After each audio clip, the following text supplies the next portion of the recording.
dia, muito boa tarde, muito boa noite para você que nos assiste. Eu sou a Letícia Greco, jornalista, concurseira concursada, e hoje nós vamos falar os principais acontecimentos da semana, do dia 12 ao dia 18 de julho. Acompanhe. Theresa May assume como nova primeira-ministra do Reino Unido. Rodrigo Maia é eleito novo presidente da Câmara. Morre aos 70 anos o diretor Hector Babenco. Ataque com caminhão deixa dezenas de mortos em Nice, no sul da França. Número de mortos em tentativa de golpe na Turquia passa de 290, diz Ministério. Então, primeira notícia, Theresa May assume como nova primeira-ministra do Reino Unido. Bom, eu vou comentar essa notícia rapidamente, porque como a gente já fez um vídeo de tema da semana do Brexit, né, que é a saída do Reino Unido da União Europeia, eu também quis fazer um tema da semana falando mais profundamente acerca dessa primeira-ministra, né, quem é Theresa May. Então, se vocês quiserem assistir, clica no vídeo que está aqui para vocês, mas vamos falar um pouco assim rapidamente sobre ela. Então, acompanhe no slide a Theresa May. Ela tem 59 anos, ela foi, né, aliás, bancária, também é formada em geografia e ela entrou para o Partido Conservador em 1997. Antes disso, ela já tinha uma participação na vida pública, ela já havia sido vereadora, mas como membro do partido em 1997. Depois, ela foi aí ministra do Interior, ela entrou para o cargo em 2010, já com o então ex-presidente David Cameron, né, que renunciou ao cargo, e ela então foi sua ministra do Interior. O que mais? Vocês estão vendo aí no slide. A Theresa May, ela entra 26 anos depois da saída da Margaret Thatcher. Margaret Thatcher aí, a Dama de Ferro, né, conhecida como Dama de Ferro. Inclusive, quem quiser saber um pouco mais sobre o governo da Margaret Thatcher, pode assistir o filme, né, inclusive, que se chama A Dama de Ferro.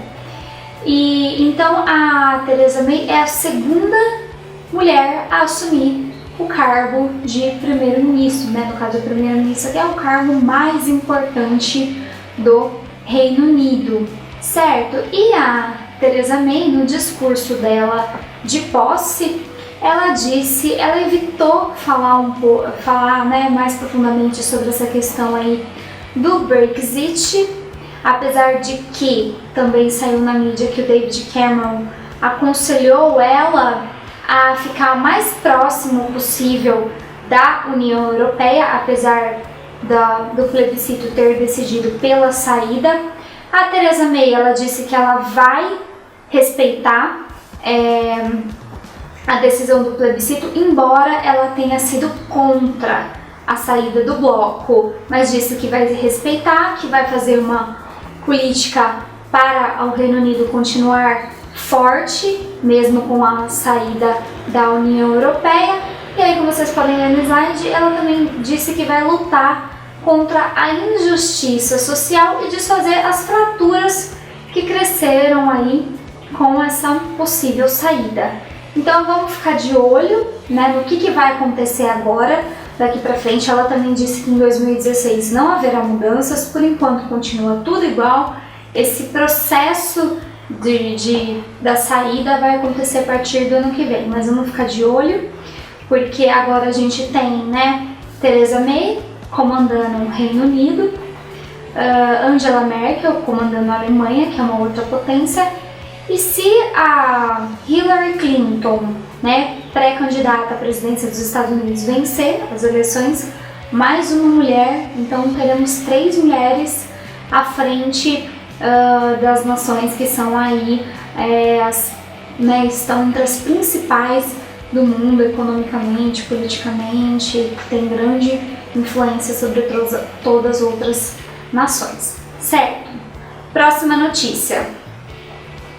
Rodrigo Maia é eleito novo presidente da Câmara. Bom, então com a renúncia do Eduardo Cunha, que já estava afastado da Câmara, né, e com o processo de cassação dele aberto, fez-se uma nova votação na qual esse Rodrigo Maia, deputado federal pelo DEM, Partido Democratas do Rio de Janeiro, foi eleito, certo? E quem é Rodrigo Maia? Acompanhe no slide. Então, Rodrigo Maia, como eu já falei, ele é do Partido DEM do Rio de Janeiro.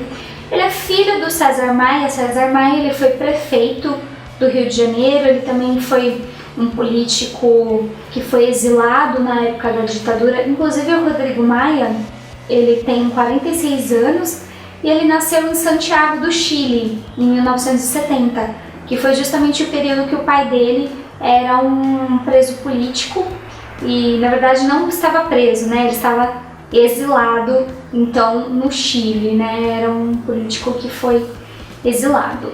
Então, aí ele já tem uma influência política aí do pai dele, né?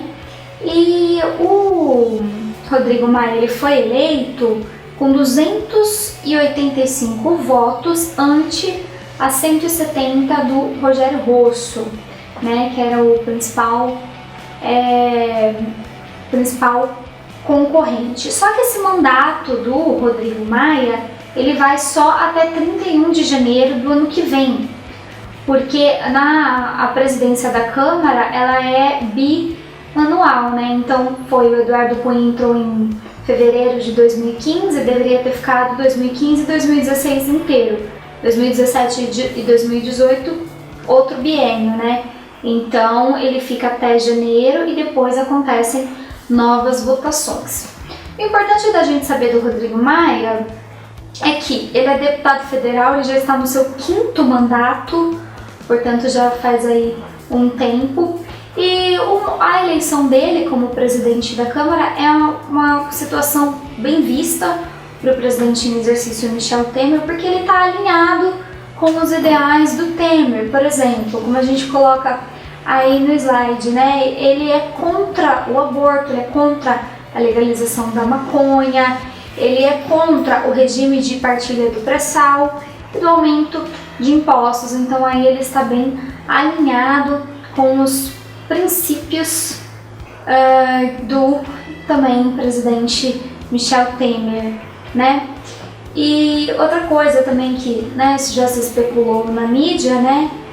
A mídia já foi buscar é se o nome do Rodrigo Maia está envolvido em algum esquema de corrupção, né? Porque o Valdir Maranhão, que tinha assumido a presidência, né, provisoriamente no Eduardo Cunha, também estava envolvido na Lava Jato. Contra o Rodrigo Maia não consta nenhum processo judicial, porém o nome dele foi encontrado no celular do presidente da OAS, não está aí no slide, mas isso é um fato que as reportagens já trouxeram, pedindo dinheiro para financiamento de campanha. O Rodrigo Maia já disse que essa verba é legal, mas a Procuradoria-Geral da União já foi fazer uma denúncia ao STF para investigar essa doação, se realmente está dentro da lei. E o Rodrigo Maia também ele ganha uma importância no cenário brasileiro, porque Michel Temer como presidente, agora em exercício, né, enquanto o processo de impeachment não é finalizado, o Michel Temer estando fora do país, quem assume a presidência é o Rodrigo Maia, presidente da Câmara. Então, importante você saber de tudo isso, certo? E vamos ver aí pelos próximos dias, então, o que o Rodrigo Maia vai fazer. Notícia assim, de última hora que eu vi hoje, com a Olimpíada do Rio de Janeiro chegando, né, vai começar dia 5 de agosto, hoje é dia 18 de julho, que nós estamos gravando, portanto menos de um mês, já se decidiu que os deputados vão trabalhar apenas 2 dias na semana durante a Olimpíada, na segunda e na terça. Bom, a gente vai ter que trabalhar todos os dias, né, de segunda a sexta ou de segunda a sábado, mas esse é o jogo e todo mundo tem que jogar, né? Então é isso. Vamos para a próxima notícia. Morre aos 70 anos o diretor Hector Babenco. Engraçado que na semana passada, no vídeo do resumo da notícia, morreu também um cineasta iraniano, o Abbas Kiarostami, que eu até comentei que ele era importante, né, um cineasta importante do Irã, um dos mais reconhecidos. E o Héctor Babenco, apesar dele não ser brasileiro, né, ele é argentino por nascimento, mas ele é radicado no Brasil já há muitos anos, né, e ele também é um dos mais importantes do nosso cenário, né. Então o Héctor Babenco, ele começou a carreira dele no Brasil vendendo enciclopédias nas ruas de São Paulo. Ele começou a produzir documentários, produziu né, nessa linha, e depois foi para ficção. E aí a gente tem aí que o primeiro trabalho dele, assim, que reconheceu ele, né, assim, deu reconhecimento nacional, foi esse filme Lúcio Flávio, o Passageiro da Argentina, de 1977. Depois ele fez outros filmes famosos, dentre eles O Beijo da Mulher-Aranha, que é bem famoso também, de 1985. E esse filme, inclusive, rendeu ao Héctor Babenco uma indicação ao Oscar de melhor diretor. Ele não ganhou, mas rendeu a indicação, isso é super importante. Outro filme bastante famoso, né, do Héctor Babenco é o Carandiru, de 2003, que tem atores famosos, inclusive, né, como o Rodrigo Santoro. E ele até chegou a gravar fora do país, em Hollywood. Gravou com a Meryl Streep, com o Jack Nicholson, o filme Aaron Leigh, de 1987, que até rendeu indicações ao Oscar para os dois atores, né? E aí o último filme do Héctor Babenco foi um filme autobiográfico, O Meu Amigo Hindu, que conta a história de um cineasta que passa por um câncer e quer gravar o seu último filme. E o Héctor Babenco, ele teve um câncer e ele sofreu um transplante de medula, sobreviveu, mas agora ele sofreu uma parada cardíaca, ele estava internado no Hospital Sírio-Libanês e morreu, mas o seu legado fica, isso que é importante, é um legado bastante relevante para o cinema brasileiro, certo? Então, próxima notícia. Ataque com caminhão deixa dezenas de mortos em Nice, no sul da França. Bom, essa notícia é uma das mais comentadas da semana, né? A gente não poderia deixar de falar. Mais um ataque terrorista na França. A França acho que precisa ir, né, se benzer, fazer 1000 orações para qual religião você acreditar, né? Porque a situação na França realmente está muito complicada. Então, isso aconteceu no dia 14 de julho, que é um feriado nacional da França, um dos mais importantes, em que se comemora a queda da Bastilha. A queda da Bastilha, para quem não lembra, é o que desencadeou a Revolução Francesa, né? Em que ano? 1789. Então já faz mais de 200 anos. Então é um feriado e as comemorações, né, desse feriado incluem fogos de artifício. As pessoas estavam na orla de Nice. É uma cidade que fica no sul da França, uma cidade turística bastante conhecida também. E aí um caminhão desgovernado chegou atropelando todo mundo, né? As pessoas, as testemunhas retrataram como um jogo de dominó, que ele foi atropelando isso por 2 quilômetros. Enquanto as pessoas fugiam, os policiais foram atrás do caminhão numa troca de tiros que acabou culminando na morte do terrorista, que agora a gente sabe, ele se chama Mohamed Boulel, ele tinha 31 anos e ele era um francês de origem tunisiana, da Tunísia. A Tunísia, a gente sabe, também é um país islâmico também marcado por terrorismo aí nesses últimos meses. E esse terrorista, também depois, né, a polícia foi investigar e ele já tinha sido acusado de outros crimes, como roubo, também se dizia que era uma pessoa muito violenta. Ele tinha uma ex-mulher, deixou 3 filhos. E o Estado Islâmico, logo depois, ele já foi reivindicar a autoria desse ato terrorista, né, que acabou também na morte de 84 pessoas, deixou mais uma centena de feridos. Inclusive no meio dos mortos tinha brasileiro, né? Uma brasileira também acabou morrendo. A situação também está bem crítica. O presidente da França, o François Hollande, ele declarou 3 dias de luto nacional e ele, em 15 dias, ele ia tirar o estado de emergência da França, né? Porque esse estado de emergência ele foi colocado nos últimos ataques terroristas em Paris, que aconteceram em novembro do ano passado, lembra? Durante um show de uma banda, que um terrorista entrou atirou em vários cafés também, mais de 100 mortes. E agora, com mais um ato terrorista, ele decidiu que ele vai prolongar esse estado de emergência por mais 3 meses, né? Também está havendo uma preocupação com a delegação francesa que vem até a Olimpíada do Rio de Janeiro, né? Teria um brasileiro que estaria aí com ligações terrorista planejando alguma coisa, mas o Brasil já extraditou. Enfim, e agora é essa a situação. O presidente também disse que ele vai intensificar os bombardeios, né, nas bases do Estado Islâmico na Síria e no Iraque. É importante a gente lembrar, né, que já é o 3º ataque terrorista. Teve em um ano e meio mais ou menos. O último foi em novembro, que nós comentamos, e antes, em janeiro, teve um ataque também na sede do jornal Charlie Hebdo. Então, é essa situação na França, né? E agora, tomar muito cuidado também, quem for fazer turismo, né, na França é difícil, né? Se você já comprou uma passagem há muito tempo, você desistir. Mas se você puder evitar, é melhor, né? Porque realmente você não sabe quando pode acontecer, aonde, e eles não escolhem, né? E para eles, não sendo muçulmano, todo mundo é infiel, né? Então é bom ficar esperto com isso. Próxima notícia e a última de hoje. Número de mortos em tentativa de golpe na Turquia passa de 290, diz Ministério. Então, essa notícia ela é do dia 15 da sexta-feira passada, na qual os militares tomaram a cidade durante toda a madrugada, dizendo que tinham tomado o poder.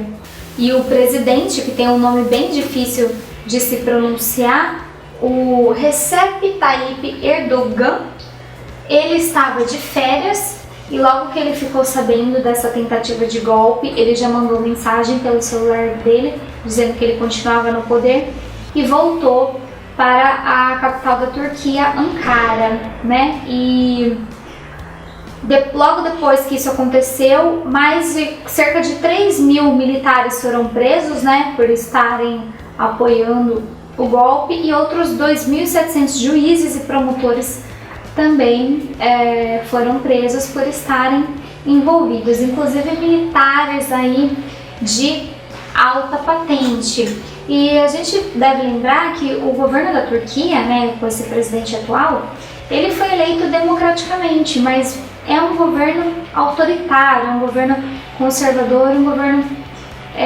então assim, tende assim um pouco, né, a ser ditatorial, embora não podemos considerar isso porque foi eleito. Mas, por exemplo, no seu discurso, o presidente ele disse que a pena de morte foi abolida do país, mas ele pode reconsiderar, sabe? Então aí a gente já vê como que é um governo bastante conservador, né? E esse presidente, ele também acusou um clérigo dos Estados Unidos chamado Fethullah Gulen de estar liderando esse golpe e pediu ao presidente dos Estados Unidos, o Barack Obama, que prenda esse religioso ou que deporte ele para a Turquia. E outra vertente dos militares que ele acusou também foi a aeronáutica, a base aérea de Incirlik, de estarem envolvidos nesse golpe, certo? E aí ele cortou a energia dessa base, né? É uma base usada pelos Estados Unidos em ataques contra o Estado Islâmico na Síria e no Iraque. E eu coloquei aí no slide também, só pra gente ficar ciente um pouco da história da Turquia, que a Turquia ela já passou por 3 golpes de Estado, a primeira em 1960, a segunda em 1971 e a terceira em 1980. Mas por enquanto, então, o presidente continua no poder, esses militares não conseguiram o apoio suficiente ou a força suficiente para conseguirem de fato tomar o poder, certo? Bom, as notícias são essas, vamos para a questão rapidamente, muito fácil. Leia o texto e assinale a alternativa correta. O número de mortos após a tentativa de golpe de Estado na subiu para mais de 290, disse o Ministério de Relações Exteriores em um comunicado neste domingo, 17, acrescentando que mais de 1.400 pessoas ficaram feridas. Dos mortos, mais de 100 eram de participantes do golpe, disse o Ministério, afirmando ainda que não há dúvidas que a operação foi organizada por seguidores do clérigo muçulmano Fethullah Gulen. A qual país refere-se esse texto? A. Tunísia, B. Iraque, C. Irã, D. Síria e Turquia. Bom, muito fácil, acabamos de comentar. Resposta E. Turquia. Uma pergunta assim, pode cair numa prova de concurso que cobra atualidades? Pode. Pode cair no Enem de uma maneira diferente, sabendo aí, buscando, retomando a questão de golpe de Estado? Pode também. Então é bom ficar esperto. A tentativa de golpe, né, para tomar o poder do presidente, foi na Turquia. Então por hoje é só, espero que vocês tenham gostado. Se gostaram, deem um like, inscreve-se no nosso canal que a gente vai estar sempre por aqui falando sobre atualidades. Um beijo e até semana que vem.